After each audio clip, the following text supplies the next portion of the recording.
Prepárate para descubrir el origen de una nación nacida entre el mar, el fuego y la esperanza. Verás cómo los primeros pueblos taínos llenaron la isla de música, creencias y sabiduría ancestral. Llegarán los barcos europeos que traerán conquista, ambición y cambios que lo transformarán todo. Serás testigo del choque de culturas, del dolor y también de los encuentros que unieron destinos. Verás nacer una nueva identidad donde se mezclan tres mundos: el taíno, el español y el africano. Surgirá un pueblo que aprendió a resistir, a reír y a bailar incluso en medio de la adversidad. Conocerás sus luchas, sus héroes y su alegría que convirtió la historia en ritmo, fe y orgullo. Esta es la historia del pueblo dominicano. Tres sangres, una sola alma, un corazón que nunca deja de latir.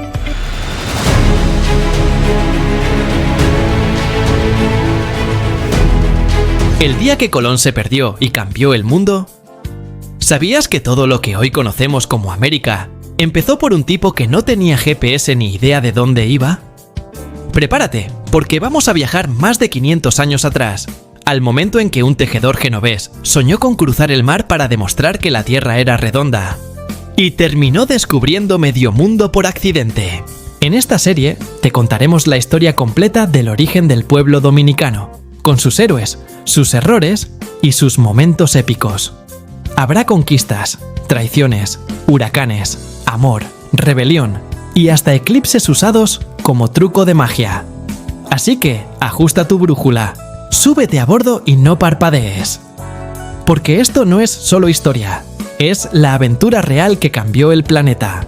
Dicen que los sueños cambian el mundo, pero nadie te cuenta que algunos te dejan sin dormir, sin comer y con los nervios de punta.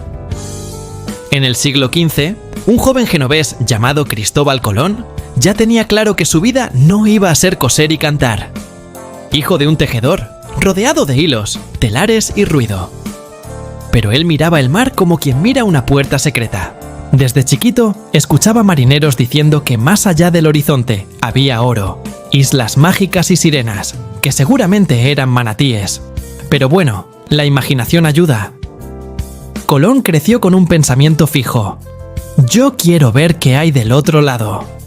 En esos días, si decías que la Tierra era redonda, te miraban como si hubieras perdido la cabeza. Colón estudió mapas, leyó todo lo que encontró y empezó a pensar: si voy hacia el oeste, llego a Asia antes que nadie. Fue a Portugal con su plan y ¡zas!, puerta en la cara. Lo llamaron loco, pesado y soñador empedernido.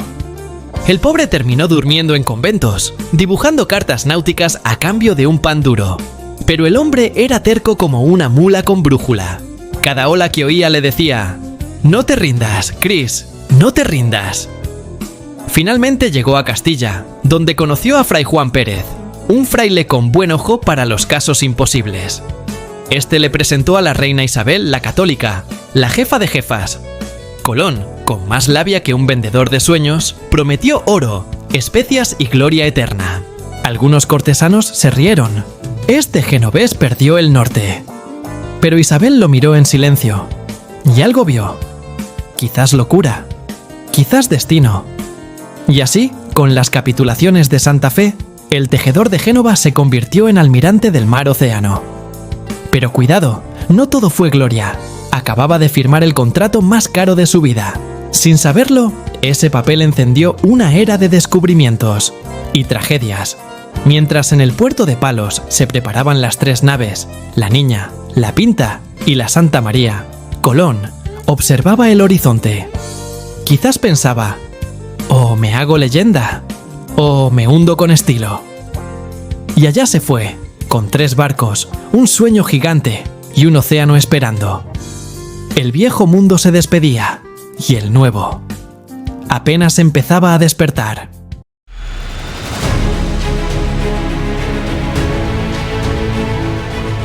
Primer viaje de Colón desde 1492 hasta 1493, del sueño a la tragedia.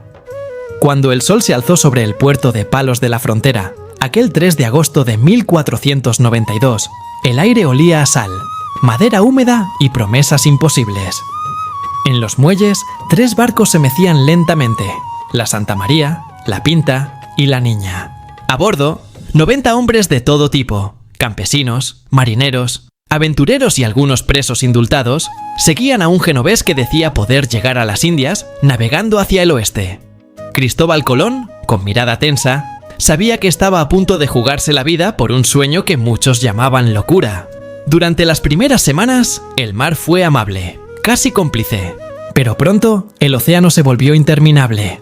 El agua se corrompía, el pan se llenaba de moho, y los hombres, agotados, empezaron a murmurar. La fe que los sostenía se convertía en rabia. Las noches eran tan largas que el silencio pesaba más que el viento. Temiendo el motín, Colón empezó a mentir. Cada día escribía en su diario una distancia menor a la real. Quería mantener viva la esperanza, aunque el miedo flotara sobre cada ola. La madrugada del 11 de octubre, cuando la tripulación apenas podía mantenerse en pie, un grito rasgó el viento. ¡Tierra!, rugió Rodrigo de Triana desde lo alto de la Pinta. El horizonte se encendió con el resplandor de una costa desconocida. Los hombres lloraron, rieron, se abrazaron. Algunos cayeron de rodillas. Colón también lloró, pero lo hizo en silencio, porque creía haber encontrado su ruta a Asia. No sabía que en realidad había tocado el borde de un mundo nuevo. Aquella isla se llamaba Guananí, en las Bahamas.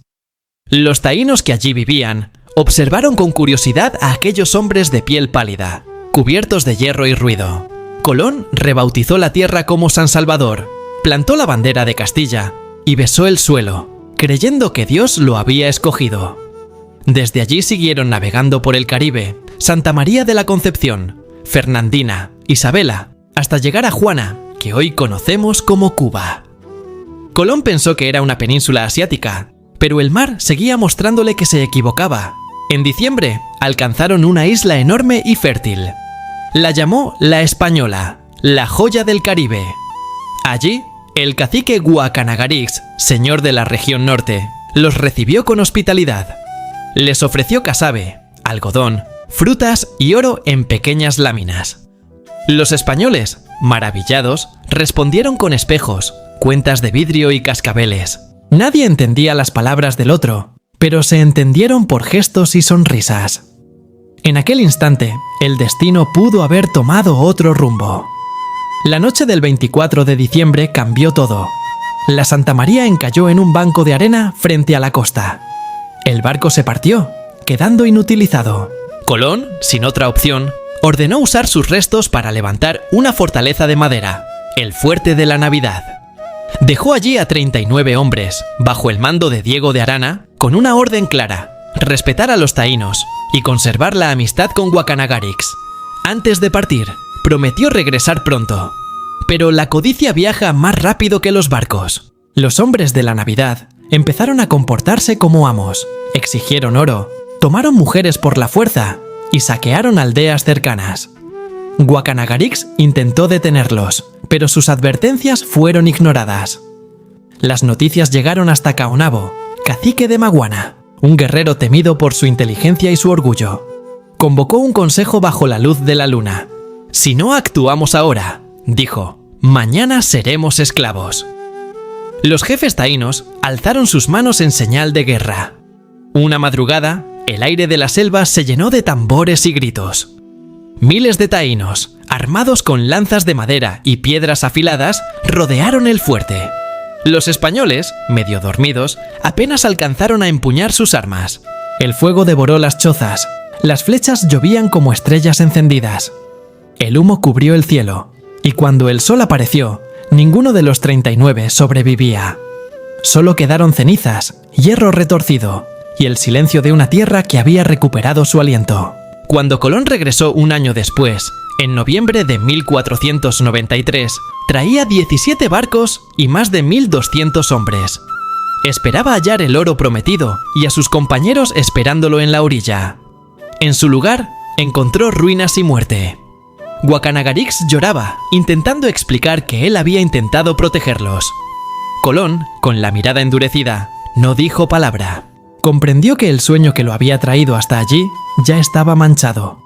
Esa noche, mirando el mar, el navegante entendió que el mundo que acababa de descubrir no era el paraíso, sino el principio de una larga tragedia. El hombre que había partido buscando gloria regresaba con culpa, y el océano, testigo mudo, seguía rugiendo como si advirtiera lo que estaba por venir.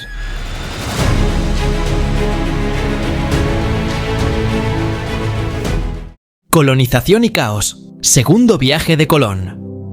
El 25 de septiembre de 1493, el puerto de Cádiz parecía un hormiguero con complejo de flota imperial. 17 barcos, 1.200 hombres y un Colón que ya se sentía mitad héroe, mitad gerente de empresa. Esta vez no zarpa a descubrir, sino a organizar. O mejor dicho, a mandar. Durante las primeras semanas, el Atlántico se porta bien. Hay canciones, vino y promesas de oro. Pero cuando divisan las Antillas, el aire huele menos a aventura y más a negocio. Colón toma posesión de islas como Guadalupe y Puerto Rico, mientras en su cabeza suena la música del éxito. Todo iba de maravilla, hasta que llegó la realidad, la española. Allí había dejado a 39 hombres en el fuerte de la Navidad.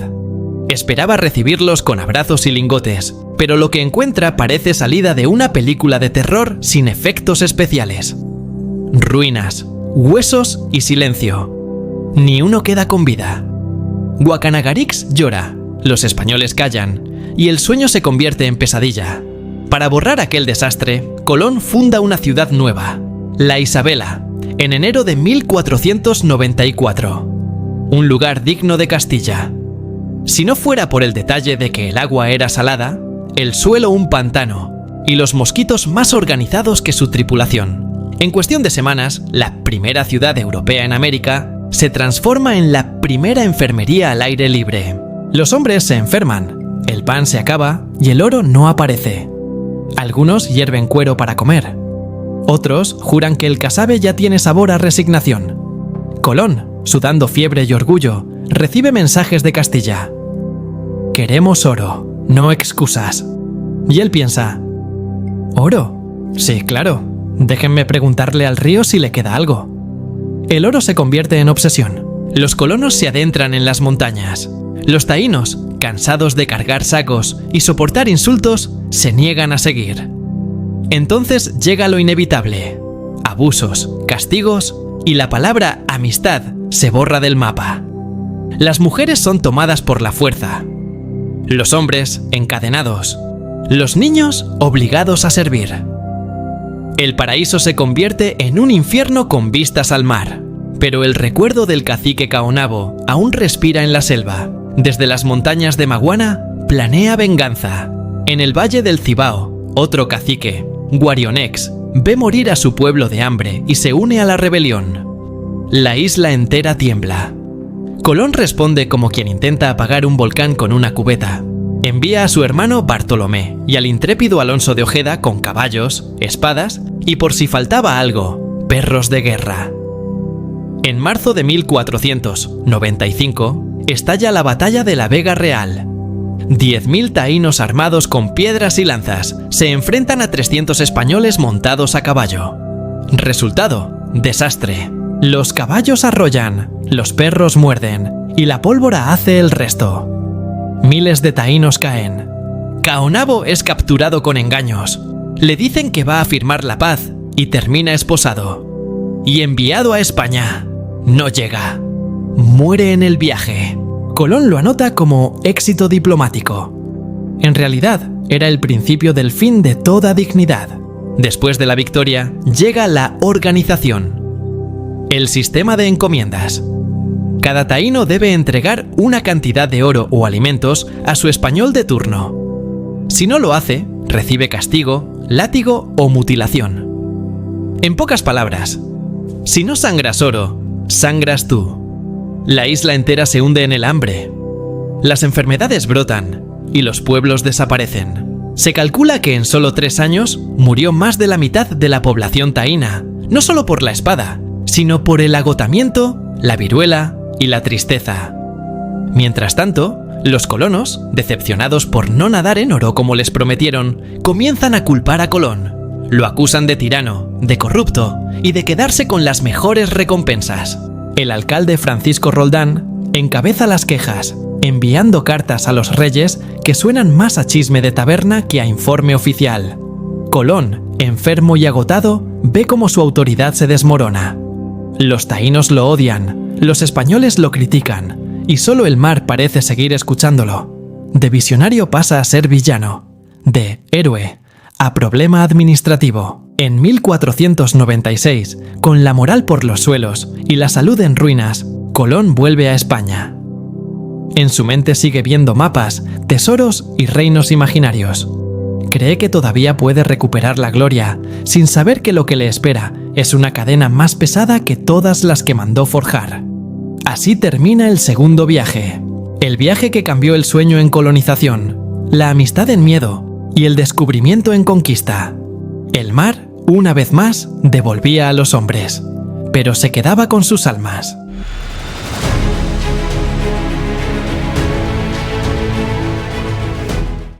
El tercer viaje, la caída del almirante.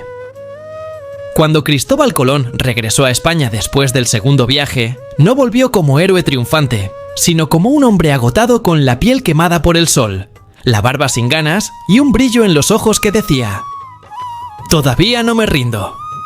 Tosía, cojeaba y hablaba de oro y de Asia, como quien habla de un sueño que se niega a despertar.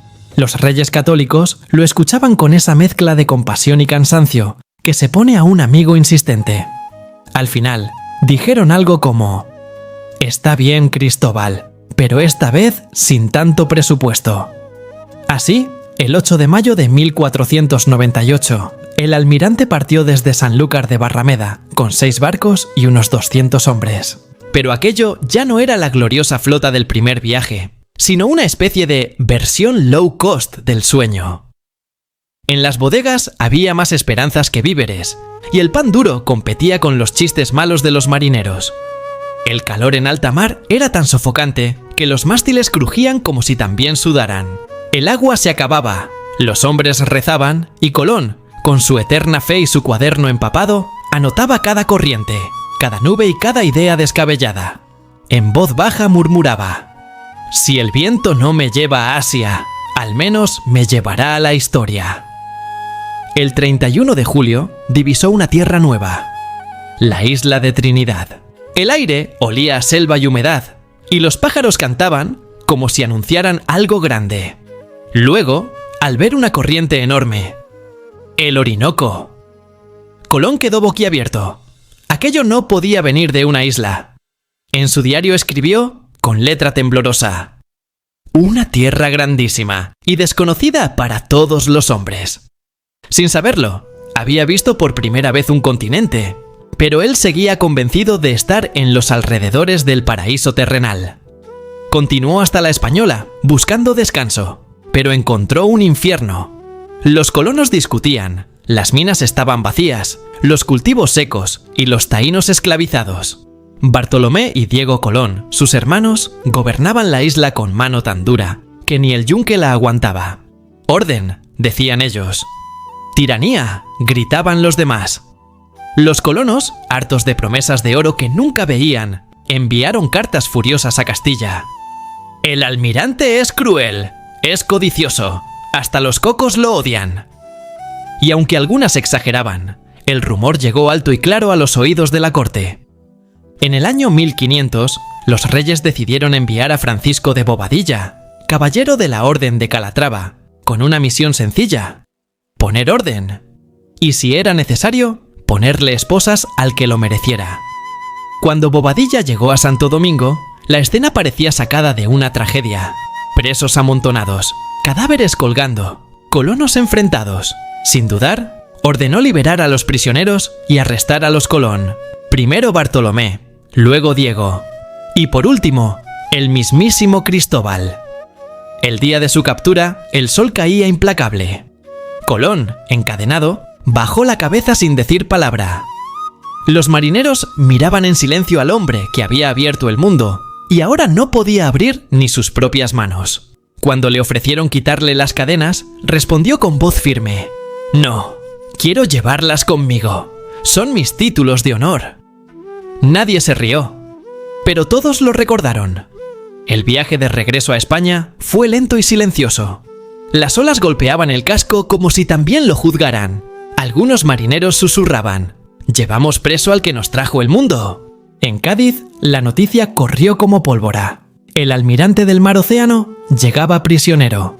La reina Isabel, al enterarse, se llevó las manos al rostro. Mandó traerlo ante ella. Cuando Colón entró en la sala, con las marcas de las cadenas aún en la piel, la soberana rompió el protocolo y lo abrazó. «Te devuelvo la libertad», le dijo, pero su mirada decía algo más. «El poder, ese no vuelve». A partir de entonces, Colón fue libre solo de cuerpo. Su espíritu siguió atado al desengaño. Había descubierto un continente, sí, pero había perdido su lugar en él. El nuevo mundo prosperaba en medio del caos, y el viejo almirante entendió por fin que el precio de su sueño era su propia caída. Y así terminó el tercer viaje, con un hombre que creyó tocar Asia y encontró América, que buscó gloria y halló cadenas, y que sin saberlo, cambió la historia del mundo, a costa de perder la suya.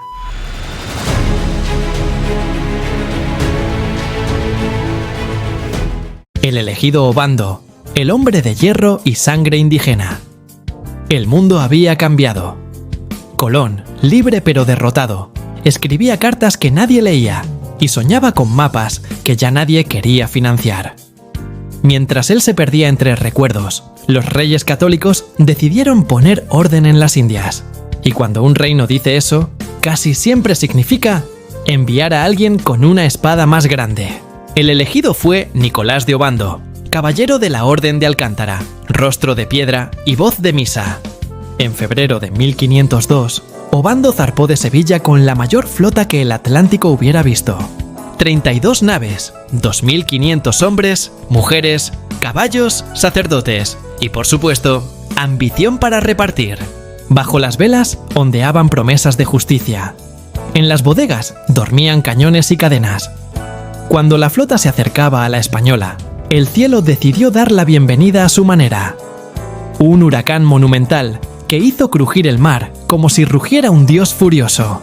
Los barcos se hundían como juguetes, las velas volaban como pañuelos, y los hombres gritaban oraciones en todos los idiomas posibles.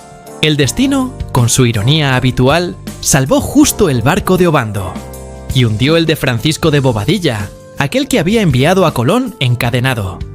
Murió tragado por las olas junto a toneladas de oro robado. El mar, sabio y paciente, había presentado su factura. Ya en tierra firme, Obando se propuso refundar Santo Domingo. Mandó mover la ciudad a la orilla occidental del río Ozama y levantarla en piedra, como si los muros pudieran borrar las culpas. La nueva capital brillaba al sol, pero su resplandor escondía sombras más densas que nunca. El orden llegó, sí, aunque lo trajo montado en un caballo con armadura. En 1503, el cacicazgo de Jaragua vivía en aparente paz. Su gobernante era Anacaona, mujer de sabiduría y belleza que gobernaba con inteligencia y calma, como una llama que da luz sin quemar.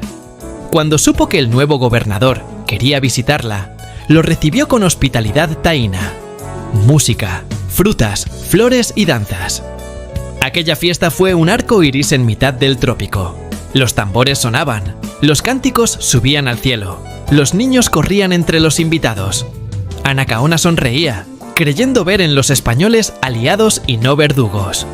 Pero Obando, desde su asiento, observaba todo con ojos fríos. Cuando levantó una mano, la música se detuvo. Y comenzó la tragedia. Los soldados españoles, escondidos entre las chozas, cerraron las salidas del Gran Bohío. En segundos, las antorchas sustituyeron a las flores. El fuego rugió. Los tambores se callaron. Los gritos tomaron el lugar de las canciones. 80 caciques murieron entre humo y lanzas, y Anacaona fue apresada. La acusaron de traición, una palabra que los conquistadores pronunciaban cada vez que necesitaban una excusa. Durante meses la mantuvieron prisionera. Le ofrecieron salvar su vida a cambio de someterse. Ella respondió con silencio y dignidad. Cuando la llevaron a la plaza de Jaragua para ahorcarla, no pidió clemencia ni bajó la mirada. Dicen que el viento soplaba fuerte, como si el Caribe entero contuviera la respiración. Con su muerte, murió también la voz libre del pueblo taíno. Pero la historia no terminó ahí. En Higüey, al este de la isla, un pequeño levantamiento indígena bastó para desatar otra carnicería.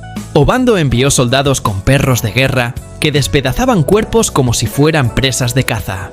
Los cronistas contaron, con una frialdad que hiela, que los hombres apostaban quien cortaba más cabezas antes de la puesta del sol. El suelo de Higüey se volvió rojo y el humo de los incendios se mezcló con el incienso de las misas. Mientras tanto, Obando implantó con calma burocrática el sistema de encomiendas. Decía ser un método cristiano de educación, pero en realidad era una maquinaria de esclavitud legalizada. Los taínos, agotados, morían en las minas buscando oro que nunca verían, o en los campos bajo el látigo de sus protectores. Los que enfermaban eran reemplazados como piezas. En menos de una década, más de 200.000 desaparecieron. Las enfermedades traídas de Europa, viruela, gripe, tifus, hicieron el resto. Los ríos se llenaron de cuerpos, las aldeas quedaron mudas y el aire olía a silencio. Obando gobernó hasta 1509, dejando tras de sí una isla cubierta de piedra, hierro y lamento. Para la corona, su misión fue un éxito. Orden y riqueza. Para la historia, fue el principio de una herida que aún supura. Y mientras las campanas de Santo Domingo repicaban por la nueva ciudad, el eco de las hogueras de Jaragua seguía flotando en el aire.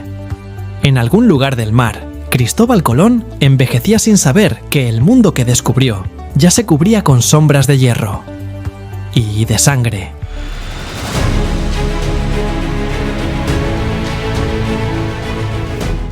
El ocaso de Colón, desde 1502 hasta 1504. Viejo, enfermo y perseguido por su propio mito, Cristóbal Colón regresó a la corte en 1502. Ya no era el héroe de los cantos, ni el almirante del mar océano que hacía soñar a España. Era un hombre con la mirada gastada y las manos manchadas de tinta y decepción. Su cuerpo dolía, pero su orgullo seguía navegando. Frente a los reyes católicos, habló con voz temblorosa. «Dadme una última oportunidad. No busco oro, busco redención». Isabel lo miró con ternura, Fernando con sospecha, y entre suspiros de palacio, aceptaron, pero con una trampa dorada. Colón podía navegar, pero no gobernar. Nada de títulos, nada de mando, solo el mar y la soledad. El 11 de mayo de 1502 partió de Cádiz con 4 carabelas, la Capitana, la Gallega, la Vizcaína y la Santiago de Palos.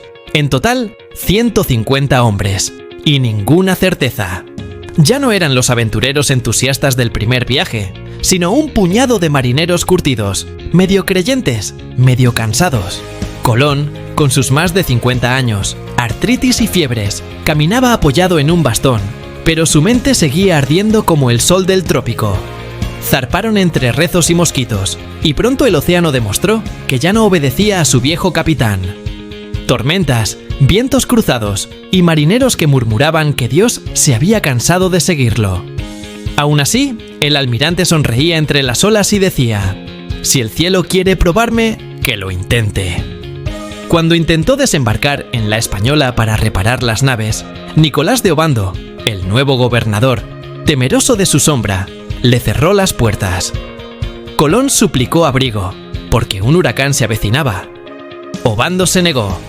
«No hay sitio para ti aquí», dijeron sus emisarios. El almirante se alejó con el rostro inmóvil y el alma hecha polvo. Esa noche, el cielo se partió en dos. El huracán rugió como un demonio antiguo. Las olas devoraron la flota de Obando, hundiendo barcos y tesoros. Entre ellos, los navíos que llevaban a Francisco de Bobadilla, el mismo que había apresado a Colón, y toneladas de oro. El mar, fiel a su humor vengativo, parecía reírse. El almirante continuó su viaje hacia el oeste, explorando las costas de Honduras, Nicaragua, Costa Rica y Panamá. Cada amanecer traía promesas de oro y rumores de una tierra más grande al sur. Encontró ríos resplandecientes, selvas sofocantes y tribus que lo miraban con una mezcla de asombro y compasión. Pero también halló tormentas, naufragios, fiebres y motines.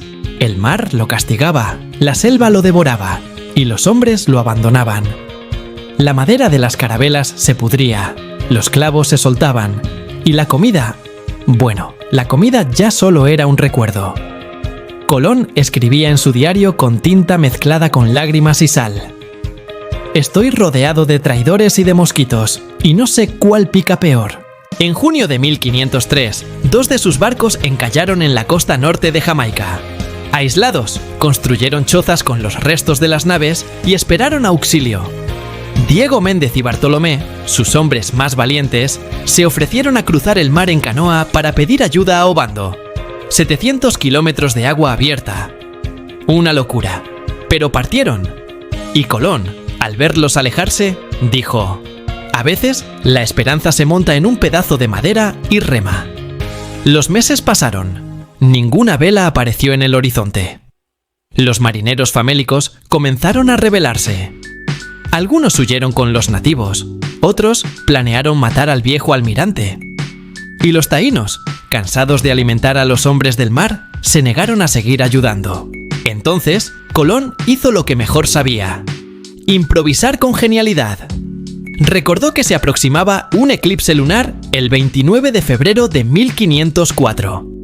Convocó a los caciques y, con voz solemne, anunció: mi Dios está enojado por vuestra desobediencia, y esta noche oscurecerá la luna en señal de castigo. Y cuando el cielo se tiñó de rojo y la luna desapareció, los taínos cayeron de rodillas. Suplicaron su perdón y lo alimentaron de nuevo. En esa playa, entre cocos y estrellas, Colón volvió a conquistar. Pero esta vez no con espadas, sino con astronomía. Durante casi un año permanecieron varados. Las carabelas podridas se convirtieron en cárceles flotantes. Los hombres contaban historias para no volverse locos. Y el almirante envejecía bajo el sol como una estatua de sal. Finalmente, en junio de 1504, una expedición enviada por Obando llegó a rescatarlos.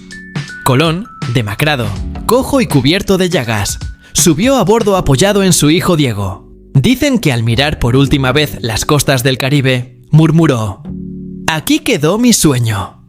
Regresó a España sin gloria, sin oro y casi sin esperanza.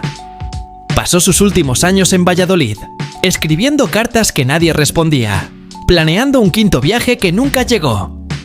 Sus dolores eran tantos que dormía sentado, con el cuerpo retorcido por la artritis y el alma encogida por el olvido. El 20 de mayo de 1506, Cristóbal Colón murió. Tenía 55 años. Lo acompañaban su hijo Diego y unos pocos fieles. En su lecho, murmuró: en tus manos, Señor, encomiendo mi espíritu. Creía aún haber llegado a Asia. Moría sin saber que había abierto las puertas de un continente. Fuera de su casa, el mundo seguía girando. Los mercaderes hablaban ya de las Indias occidentales y los nuevos conquistadores partían hacia el oeste. Colón quedaba atrás, como un mito con fiebre y sin fortuna. Fue héroe o villano, visionario o loco. Depende de quién lo nombre. Pero bajo la misma luna que un día oscureció en Jamaica, su nombre sigue navegando, eterno, entre la gloria y la culpa.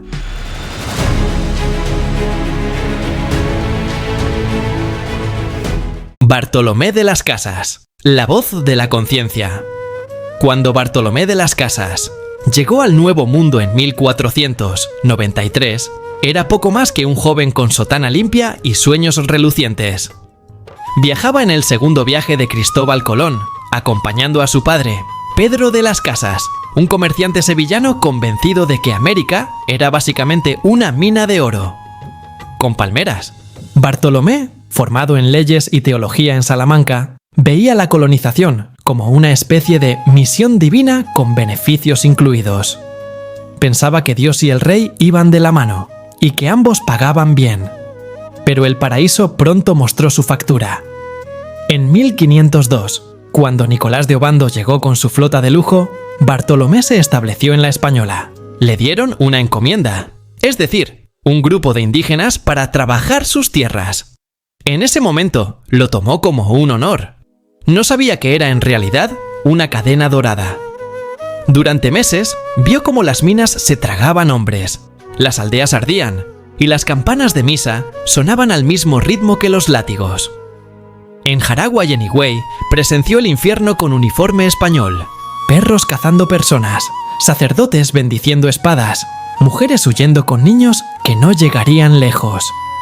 Y por primera vez, su fe se resquebrajó. Por las noches no podía dormir.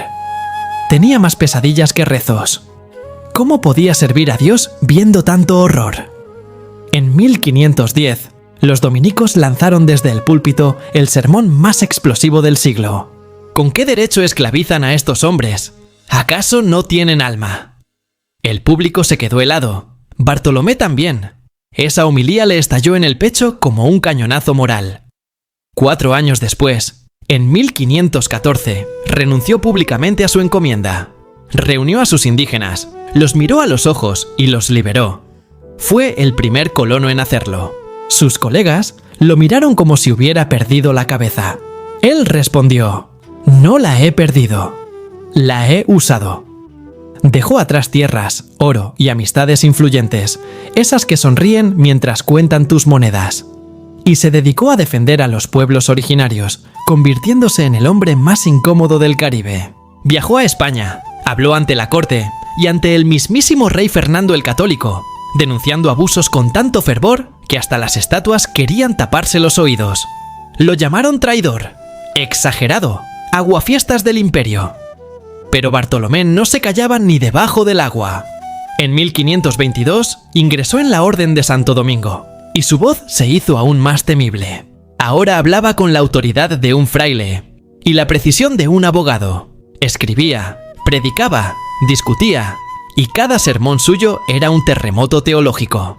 En 1552 publicó su obra más famosa, Brevísima relación de la destrucción de las Indias.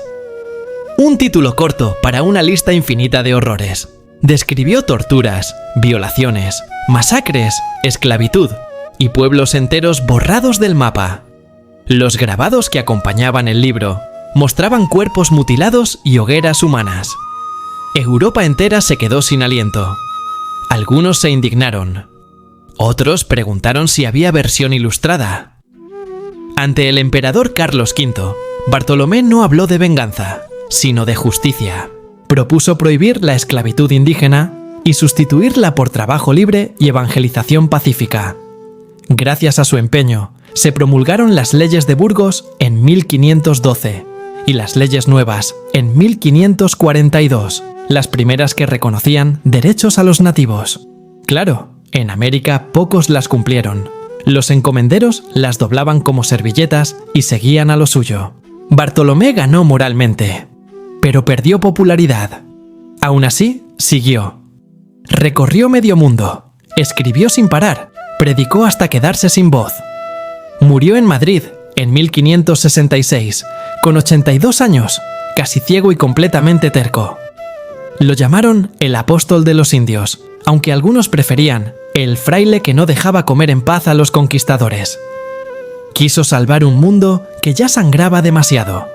No lo logró del todo, pero logró algo aún más poderoso: que la historia tuviera conciencia. Su voz no detuvo las guerras, pero cambió para siempre la forma en que el mundo las recordaría. Porque frente al hierro y la sangre de Obando, Bartolomé de las Casas fue la voz que no se vendió, y que habló más fuerte que todos los cañones.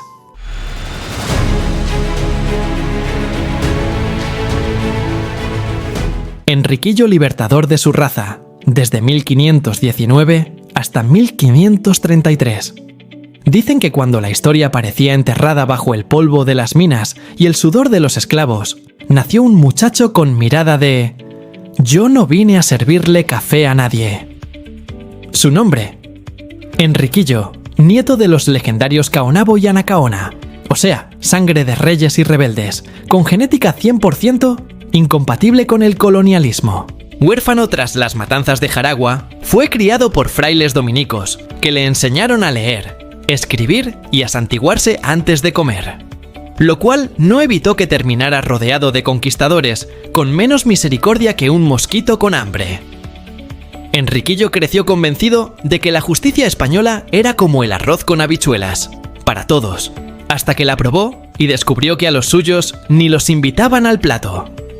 Vivía felizmente casado con Mencía, taína de noble linaje, hasta que apareció Valenzuela, un encomendero con barriga de poder y cerebro de uva pasa. Abusó de Mencía delante de él. Enriquillo, todavía creyendo en la ley, fue a los tribunales. Entró con esperanza y salió con sarcasmo. Los jueces se rieron, los soldados se burlaron y uno hasta bostezó. Fue entonces cuando pensó: si la justicia tiene ojos vendados, será porque no quiere verme. Humillado pero digno, se internó en las montañas del Bauruco. Llevaba consigo su orgullo, un caballo flaco y una paciencia más afilada que una lanza. Allí fundó la rebelión más larga del Caribe. Los españoles lo buscaron, pero Enriquillo conocía cada piedra, cada cueva, cada mosquito por su nombre. Los cronistas decían que los taínos vivían entre cuevas, comiendo raíces, pescados diminutos y esperanza tibia. Pero lo hacían con estilo. Algunos andaban envueltos en hojas como si fueran capas de superhéroes tropicales. Otros, delirando de fiebre, bailaban creyendo espantar los demonios, o los mosquitos, lo que llegara primero. Había quienes, mareados por la malaria, caminaban como si coreografiara un vals invisible. Las noches eran peores. Sudaban tanto que el suelo parecía hervir. Algunos tiritaban envueltos en hojas de plátano. Otros lloraban con cara de ¿por qué el sol brilla tanto si no hay vitamina C? Y cuando las fiebres bajaban, quedaban tan flacos que el viento los empujaba como cometas sin cuerda. Mientras tanto, los españoles tampoco estaban mejor. Entre diarreas, picaduras y desmayos, sus campamentos parecían hospitales improvisados, con olor a desesperación y queso rancio. Los soldados regresaban diciendo: no vencimos, pero perdimos peso. Las ratas parecían más organizadas que el ejército. Aún así, Enriquillo resistía. Con fiebre, sin comida, sin miedo. Decían que tenía el poder de volverse invisible, pero la verdad es que solo estaba tan flaco que se confundía con las ramas. Bartolomé de las Casas, desde España, enviaba cartas al rey Carlos V, advirtiendo que si no hacían justicia, el Caribe acabaría vacío o lleno de fantasmas con mocos. Y no se equivocó. La rebelión creció tanto que hasta los esclavos africanos escapados se unieron, formando una especie de Liga de los Indignados del Trópico. Después de 14 años de sudor, hambre y fiebres dignas de telenovela, el rey se rindió primero. En 1533, el gobernador Barrionuevo subió a las montañas con bandera blanca y repelente. Enriquillo lo recibió cubierto con una manta y la mirada de quien no tiene fiebre, solo orgullo. Firmaron las capitulaciones de Bauruco. Los taínos serían libres, sin tributos ni látigos, y Enriquillo recibiría el título de don. Sí, don Enriquillo, el rebelde más educado del imperio. Poco después enfermó, y entre delirios de calor y tos poética, murió en su tierra. Algunos decían que sonreía, como si pensara: al menos me morí sin pagar impuestos. Su esposa Mencía sobrevivió, símbolo silencioso de resistencia. Los suyos contaron su historia de generación en generación, añadiendo detalles cada vez más sabrosos, que Enriquillo gritaba tanto que los volcanes temblaban, que sus lágrimas curaban picaduras, o que su caballo comía miedo. Hoy, el lago que lleva su nombre todavía brilla bajo el sol, y dicen que cuando sopla el viento, se escucha una risa lejana, mezcla de fiebre, orgullo y burla al destino. Porque Enriquillo no solo peleó por libertad, también se dio el lujo de reírse de los que pensaban que el alma taína ya estaba muerta.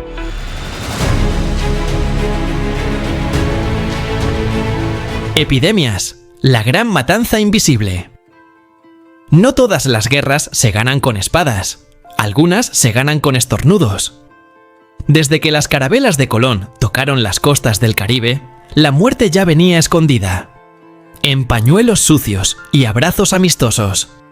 Los marineros trajeron consigo un ejército de microbios tan entusiastas que ni pedían permiso para desembarcar.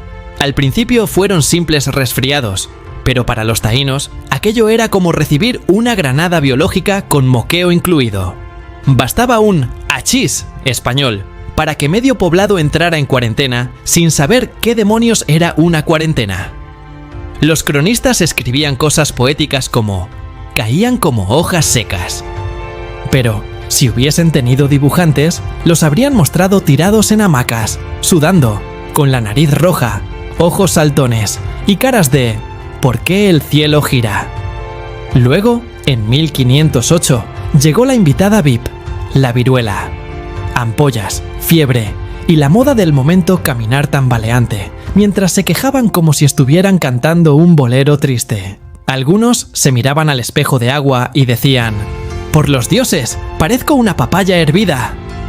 Las madres abrazaban a sus hijos cubiertos de llagas.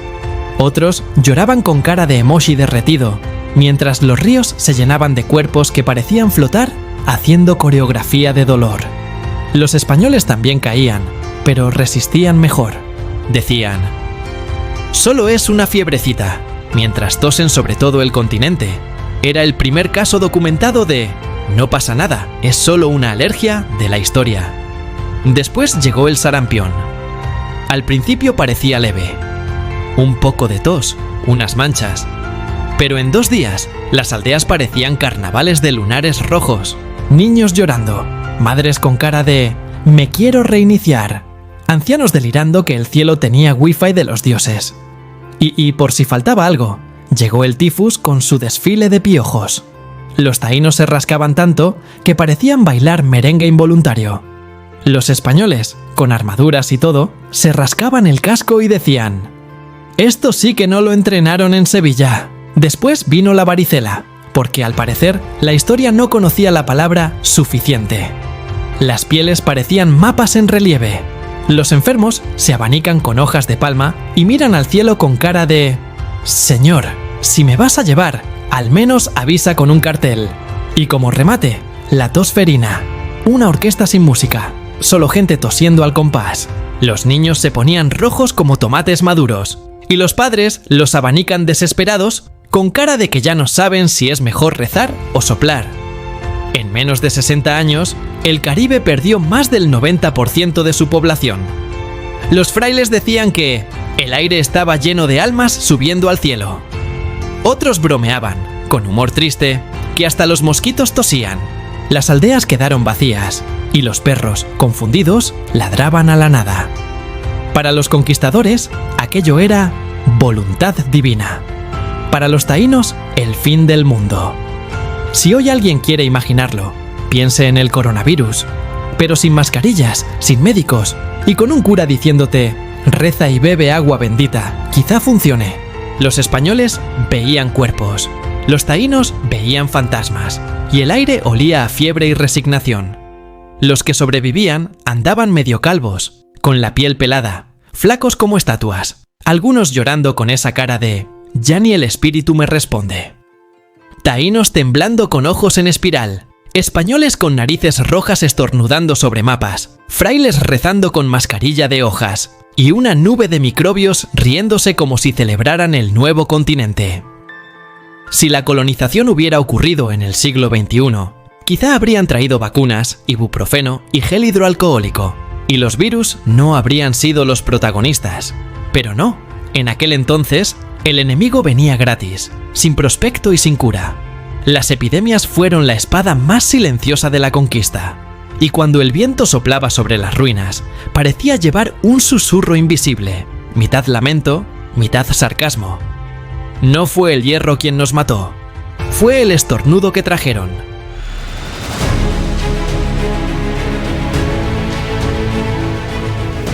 Mestizaje y nacimiento de la cultura dominicana. Cuando Colón llegó a la Española en 1492, no sabía que estaba entrando al taller de mezclas más creativo de la historia. Venía con 3 barcos, un mapa dudoso y una maleta llena de virus, vacas, trigo y drama. Pero sin querer, aquel viaje trajo el encuentro de 3 mundos que cocinarían el plato más sabroso de América. El pueblo dominicano. Primero, los taínos, la raíz original. Gente buena, trabajadora y fan de la yuca, la hamaca y el casabe. Sabían mirar las estrellas sin telescopio y sembrar sin Google Maps. Vivían en bohíos redondos, símbolo de armonía y aire fresco. Los primeros open space del Caribe. De ellos heredamos palabras con swing, huracán, barbacoa, sabana, caníbal. El diccionario latinoamericano empieza con taíno y termina con sazón. Luego, aterrizaron los españoles, trayendo hierro, cruces y un acento que todavía se nos pega cuando decimos «¡Coño, qué calor!». Llegaron con arroz, cerdo, cabras y la receta de la paella sin mariscos. En sus guisos mezclaron ajo europeo con ají caribeño, creando los primeros sofritos con ritmo. Claro, también trajeron la espada y las uniones multiculturales, que a veces empezaban con amor y otras con amenaza. De esas mezclas nacieron los primeros mestizos, niños de piel cobriza y mirada profunda. Los primeros dominicanos, mitad Caribe, mitad historia. Y cuando el escenario ya estaba encendido, llegó el tercer acto. Los africanos esclavizados. Traídos a la fuerza, pero con el alma llena de música. Trajeron el plátano, bendito sea. El ñame, la caña de azúcar y el ritmo en la sangre. En medio del dolor, dieron al Caribe su energía, su tambor y su resistencia. Sin ellos, hoy no habría ni merengue ni mangú, y el Caribe bailaría en silencio. Así, entre tres raíces, taína, española y africana, nació el ADN del pueblo dominicano. En los campos, el taíno enseñaba a sembrar, el africano marcaba el ritmo, y el español enseñaba a decir «ole» cuando se lograba la cosecha. Era el primer reality multicultural del planeta. Sobrevivientes del trópico, edición 1500. La cocina fue el espejo de esa mezcla divina. Del casabe taíno, el sofrito español y el sazón africano, nació el sancocho, un guiso tan poderoso que puede arreglar peleas familiares y resacas. Del plátano africano nació el mangú, alimento humilde, democrático y casi religioso. Quien no ha desayunado mangú no ha vivido. Cada plato dominicano es una página de historia servida con cuchara. Y si la comida mezcló sabores, la música mezcló almas. Los tambores africanos se juntaron con las guitarras españolas y los cantos taínos, y de ese coqueteo rítmico nació algo nuevo. Los areítos taínos, esas danzas de gratitud al sol, se transformaron con el tiempo en los primeros sones. Luego, en los campos del siglo XIX, nació el merengue, ese baile que es cardio, conquista y terapia en un solo paso. Más tarde, la bachata, hija de la tristeza y el amor del pueblo, convirtió los corazones rotos en himnos bailables. Tambores retumbando, guitarras vibrando, un taíno marcando el paso con maracas, un africano sonriendo con ritmo en las venas y un español con bigote intentando seguir el compás sin perder el sombrero. Todo eso, bajo un sol que suena a Juan Luis Guerra en modo ancestral. Hoy, en el año 2025, el mestizaje sigue vivo y con Wi-Fi. En Nueva York, Madrid o París, los restaurantes dominicanos huelen a historia con sazón. Cada plato dice, somos mezcla, somos fuego, somos alegría. En los escenarios, las guitarras de Juan Luis Guerra, las voces de Prince Royce, Romeo Santos y el dembow de la nueva generación siguen proclamando lo mismo. La cultura dominicana no tiene fronteras ni timidez, porque en esta tierra bendita, la mezcla no solo se cocina, también se baila. En cada bocado de mangú, en cada paso de merengue, en cada carcajada que cruza el Caribe, viven las tres sangres que hicieron un milagro mestizo. La República Dominicana es el resultado de siglos de lágrimas y sabor, de golpes y guitarras, de hierro y tambor. Un país que convirtió las cicatrices en ritmo, el llanto en canción y la historia en orgullo. Entre el tambor africano, la guitarra española y el alma taína, el pueblo dominicano se levantó como un milagro que sonríe al sol. Y sigue regalándole al mundo su alegría con sabor a plátano, sudor y swing.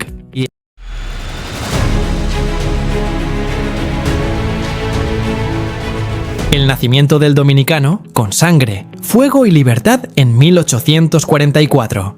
Durante siglos, la isla de La Española fue un tablero donde los poderosos jugaban a la conquista. Primero los taínos, luego los españoles, después los franceses y, para darle picante, los haitianos. Cada uno dejó su huella, templos, ruinas y promesas rotas, pero entre tanta invasión nació algo que nadie pudo conquistar. El dominicano, ese ser mitad risueño, mitad volcán, con alma de tambor y terquedad bendita. Bajo los españoles, la isla rezaba de día y gemía de noche.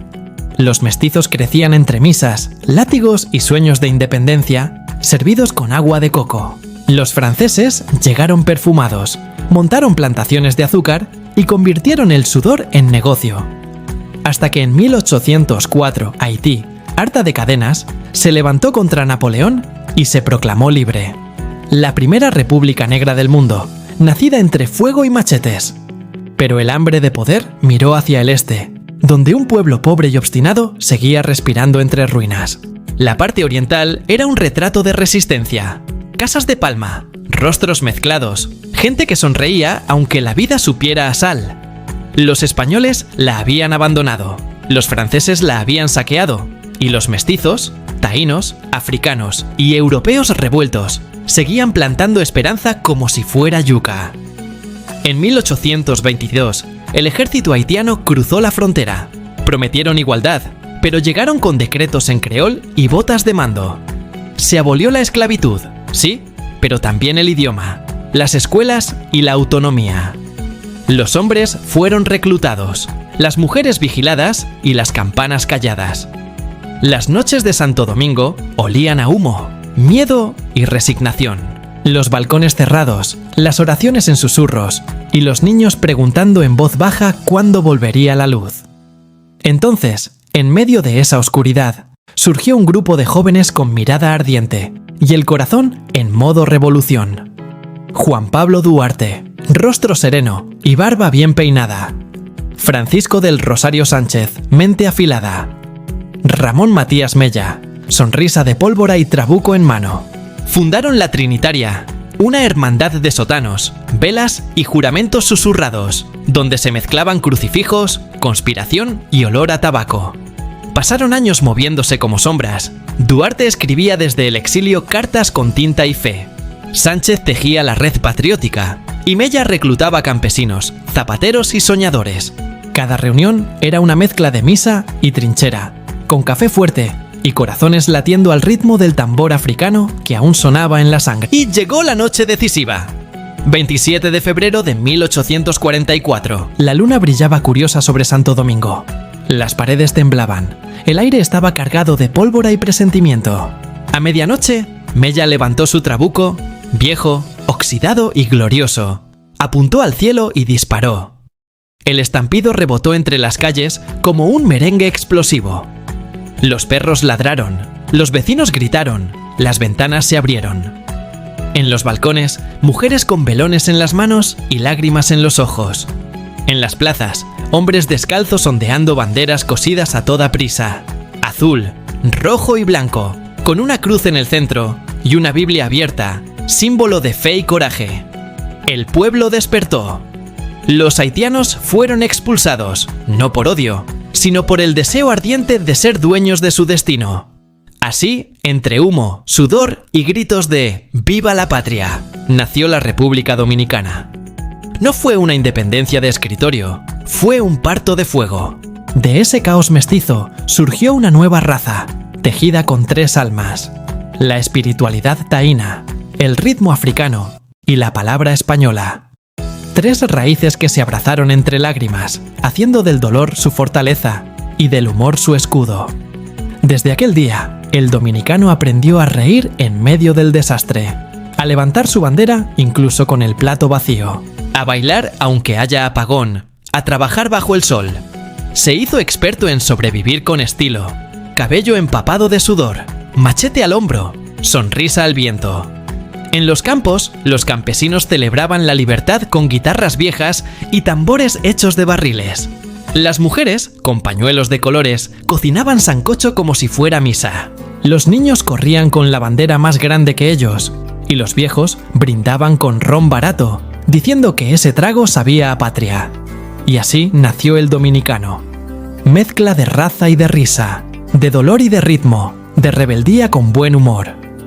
Un ser que cuando el mundo se derrumba dice: no importa, mañana hay merengue. Que convierte el trabajo duro en chiste, la tristeza en canción y la historia en orgullo. Desde 1844 hasta hoy, la República Dominicana no solo existe. Improvisa, canta y resiste. El hijo de Duarte, Sánchez y Mella, vive en cada sonrisa que sobrevive al calor, en cada vendedor que grita: mi amor, te lo dejo barato, en cada bachata que transforma el llanto en ritmo. Porque el dominicano no nació de un decreto ni de una firma, nació de una carcajada entre la sangre y el fuego, y su voz, cuando se levanta, retumba como aquel trabuco de Mella, libre, alegre, eterna y con swing.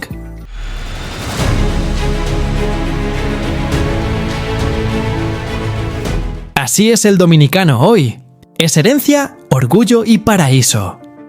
5 siglos después de la llegada de Colón, la historia ya no sangra. Florece. Lo que un día fue conquista y dolor, hoy brilla como una sinfonía de vida. La República Dominicana. Esa isla que conoció el hierro, la cruz y el tambor. Vibra ahora como un corazón caribeño que no se detiene. El dominicano moderno es una obra maestra de la historia. Un mosaico de 3 almas que aprendieron a bailar juntas. La resistencia taína, el espíritu español y la fuerza africana. Esa triple herencia no se diluyó, se mezcló con ritmo y orgullo, hasta crear algo único. Un pueblo que sonríe incluso cuando el cielo truena, que convierte la tormenta en canción y el cansancio en chiste. Su idioma, el español, ya no suena como el de Castilla. Suena como una guitarra templada al sol. Tiene ritmo, cadencia y picardía. En cada frase hay melodía. Donde un castellano diría: ¡hola!, un dominicano dice: ¿qué lo qué? Y el aire vibra distinto.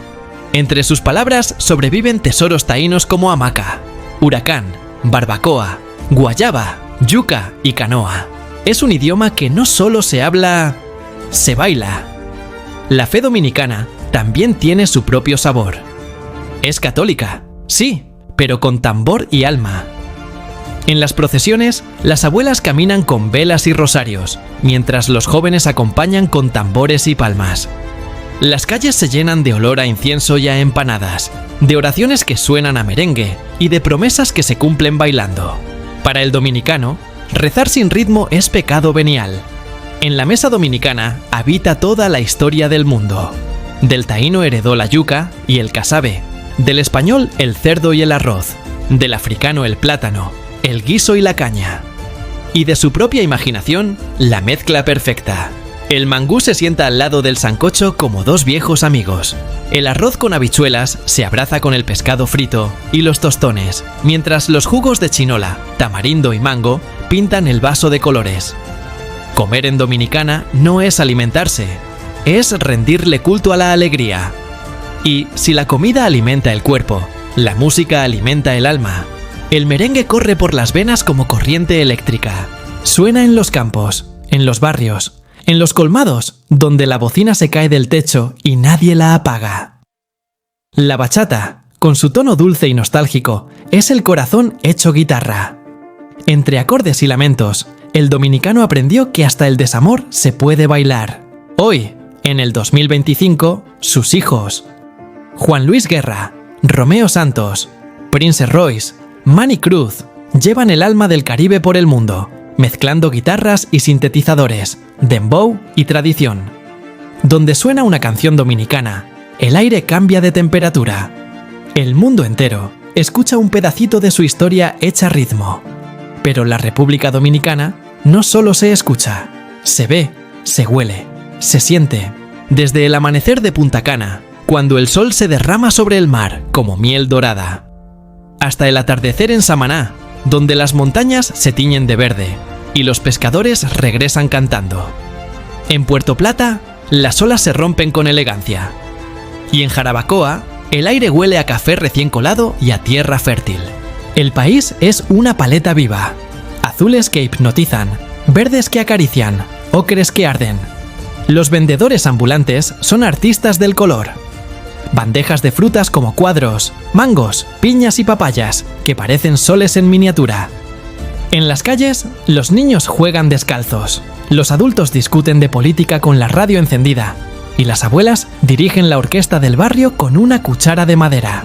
La República Dominicana exporta cacao, ron, tabaco, café, talento y sonrisas. Es el único país del mundo donde alguien que no tiene nada te ofrece café, donde la risa llega antes que el saludo, donde hasta los problemas bailan. El dominicano de hoy no es ingenuo. Sabe que su país tiene heridas, desigualdades, sombras, pero también sabe que el corazón de su gente es más grande que cualquier crisis. En las calles, el sol brilla igual sobre los techos de zinc que sobre los hoteles de 5 estrellas. En los barrios suena la bocina del motoconcho y el eco de una bachata que sale por la ventana, mientras una vecina grita: «Ven a comer, que se enfría el arroz». Ser dominicano es una mezcla de valentía y ternura, de orgullo y risas, de historia y esperanza. Es levantarse con sueño pero con fe, es tener poco y sentir que se tiene todo. Es mirar al mar y pensar que el paraíso nunca se perdió. Solo cambió de nombre. Y así, después de siglos de fuego y mestizaje, de lágrimas y tambores, el pueblo dominicano sigue de pie, con el alma encendida y los pies listos para bailar. En cada sonrisa hay una victoria. En cada merengue, una bandera. En cada abrazo, una historia. Porque ser dominicano no es una nacionalidad. Es una emoción en movimiento, una herencia que se canta, un orgullo que se cocina, una libertad que se celebra. Y cuando el sol cae sobre el Caribe, tiñendo el cielo de naranja y oro, el dominicano mira el horizonte y dice, con voz firme y alegre: «De sangre y esperanza nacimos, y mira qué bonito salimos». Ya tú sabes. Platos que despiertan lo que llevas en la piel. Desde Dominicana hasta el mundo sin igual. Salud y recetas mundiales te hará vibrar.